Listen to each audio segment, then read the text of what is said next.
c'est parti.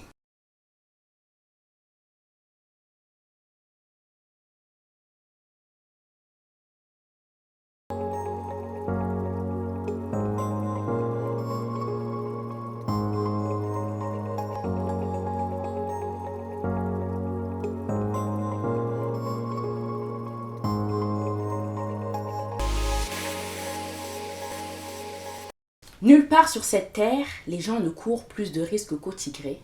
Je répète, nulle part sur cette terre, les gens ne courent plus de risques qu'au Tigré. Ces mots ont été prononcés en anglais par le directeur général de l'Organisation mondiale de la santé.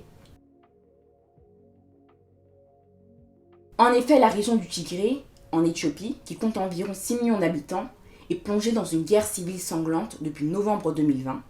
Le conflit oppose les forces gouvernementales éthiopiennes au Front de libération du peuple du Tigré, mais vous allez voir avec cette vidéo que c'est bien plus compliqué que cela. Il y a plusieurs groupes qui sont impliqués au sein du conflit. Pour l'heure, ce conflit armé a fait des milliers de morts selon les Nations Unies et a conduit des centaines de milliers de personnes au bord de la famine. Les violents affrontements qui semblent s'intensifier un peu chaque jour entre les deux camps ne datent pas d'hier et ravivent de vieilles tensions qui ont marqué l'histoire politique du deuxième pays le plus peuplé d'Afrique. Le Premier ministre éthiopien actuel est le Front de libération du peuple du Tigré. C'est l'organisation qui dominait la coalition de l'EPRDF qui a gouverné le pays de 1991 à 2019. Les deux n'ont pas toujours été adversaires. C'est même le Front de libération du peuple du Tigré qui a nommé Abiy Ahmed en tant que Premier ministre en 2018. Ce dernier est arrivé au pouvoir à la suite d'une vague de protestation des membres de l'ethnie Oromo. Les Oromo, c'est le groupe le plus important d'Éthiopie, c'est-à-dire en nombre. Ils se sont longtemps sentis marginalisés par le pouvoir central. Après sa nomination, il a choisi de dissoudre la coalition qui dirigeait le pays depuis 1991 pour la remplacer par une nouvelle organisation politique, la Prosperity Party. Les leaders du Front de libération du peuple du Tigré ont refusé de rejoindre les rangs de cette nouvelle organisation parce qu'ils étaient et sont toujours attachés aux anciennes structures de l'EPRDF. Ils se sont sentis écartés de certains postes avec cette nouvelle organisation. Ils se sont alors retrouvés dans l'opposition politique pour la première fois depuis la fin du régime autoritaire du Derg.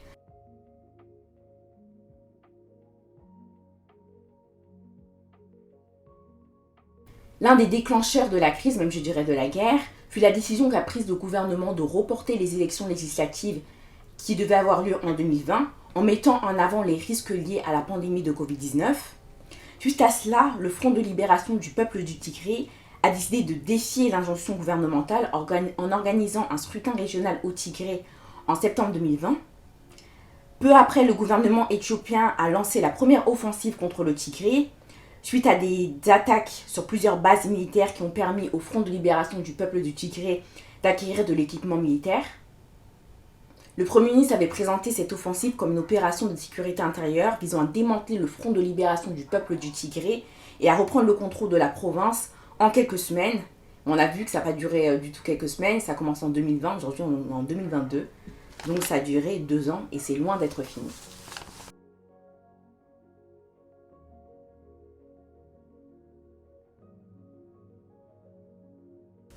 L'armée fédérale éthiopienne. Elle compte environ 140 000 hommes et constitue l'une des plus grandes armées permanentes du continent. Elle est expérimentée après avoir notamment combattu en Érythrée voisine. Elle est équipée d'une force aérienne de combat et de drones armés. Cette armée fédérale est menée par le Premier ministre éthiopien, mais aussi par la présidente de l'Éthiopie, même si son poste, c'est un poste honorifique. Sahle-Work Zewde, le Premier ministre éthiopien, a reçu le prix Nobel de la paix en 2019. Un an après avoir été placé à la tête du gouvernement du pays. Fissé-A Tekle, chercheur chez Amnesty International, basé à Nairobi au Kenya, a indiqué à l'ONG pour un article, je cite, qu'à ses débuts, le Premier ministre était un réformiste. Il a libéré des milliers de personnes détenues pour leurs idées, des journalistes, des leaders, des membres de partis politiques, etc. Il a modifié des lois répressives et normalisé les relations avec l'Érythrée. Je vous rappelle que l'Érythrée et l'Éthiopie ont été en guerre il y a quelques années. De ce point de vue, le prix Nobel était mérité, mais sûrement prématuré. Ce prix Nobel aurait dû être un signal fort et l'encourager à poursuivre les réformes et à promouvoir les droits de l'homme dans le pays. Cela aurait pu créer une sorte d'obligation morale. Malheureusement, c'est le contraire qui est arrivé. On a le Front de libération du peuple du Tigré. Selon l'International Crisis Group, il pouvait possiblement compter au début des combats 250 000 hommes. Le Front de libération du peuple du Tigré dispose d'une force aguerrie par la lutte contre l'autocrate et le conflit en Érythrée à la fin des années 90. Le Premier ministre éthiopien a finalement reconnu en mars 2021 la présence de troupes érythréennes au Tigré.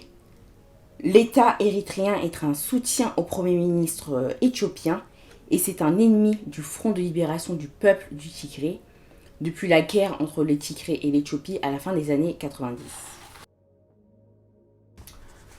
On a aussi les milices Amhara. L'Amhara, c'est la région frontalière au Tigré. Ces combattants y appuient les forces gouvernementales depuis le début du conflit. Elles ont notamment pris le contrôle des terres fertiles dans le sud et l'ouest du Tigré, des territoires qu'ils ont revendiqués depuis le découpage régional effectué en 1991 par le Front de libération du peuple du Tigré au profit du Tigré. Il y a aussi la région d'Afar, pareil, qui soutient les forces gouvernementales. On a les forces spéciales régionales. Le 16 juillet 2021, les régions d'Omoria, du Sidam et la région des nationalités et peuples du Sud ont amassé des unités sur le front Tigré pour appuyer les forces fédérales. À cause de cette guerre civile qui est aussi une guerre régionale, normalement vous l'avez compris si vous avez bien suivi cette vidéo, d'après les chiffres d'Amnesty International, près de 3 millions de personnes ont été déplacées dans les régions du Tigré, d'Afar et d'Amhara, en lien avec le conflit. Plus de 60 000 personnes ont fui vers le Soudan, où elles seraient actuellement réfugiées. Près de 2 millions d'enfants scolarisés ont été affectés par la guerre. Plus de 4 000 écoles ont été endommagées dans la région d'Amhara. Plus de 200 écoles à Afar et 1000 au Tigré. Toutes les parties impliquées dans le conflit ont commis de graves violations des droits humains. Ces crimes constituent des crimes de guerre et possiblement des crimes contre l'humanité. Là, on va parler du viol comme crime de guerre. C'est très important dans tous les conflits armés que je vais aborder, et spécialement dans celui-là. Toujours d'après Amnesty International, les services de santé du Tigré ont enregistré 1288 cas de violences liées au genre entre février et avril 2021. L'hôpital d'Adigra a recensé 376 cas de viol entre le début du conflit et le 9 juin 2021.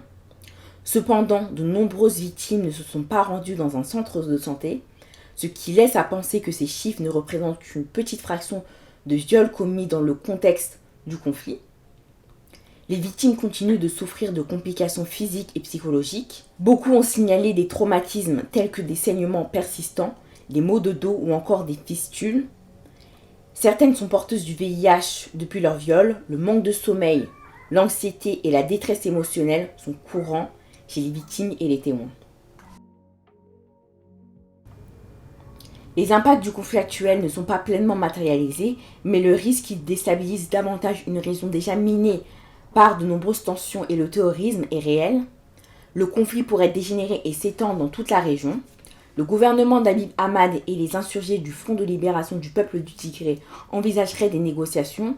D'après plusieurs diplomates africains et occidentaux, les discussions pourraient commencer dans les mois à venir en Tanzanie, probablement dans la ville d'Arusha, connue pour avoir accueilli le processus de paix rwandais en 1993. Ce qui se dessine, c'est plutôt un rendez-vous à huis clos qui devrait réunir 2 délégations de 5 membres chacune. Si la signature d'un cessez-le-feu, un accord sur la livraison humanitaire et la reprise des services élémentaires électriques, bancaires, de carburant sont clairement sur la table, les questions territoriales, elles, ne devraient pas être abordées.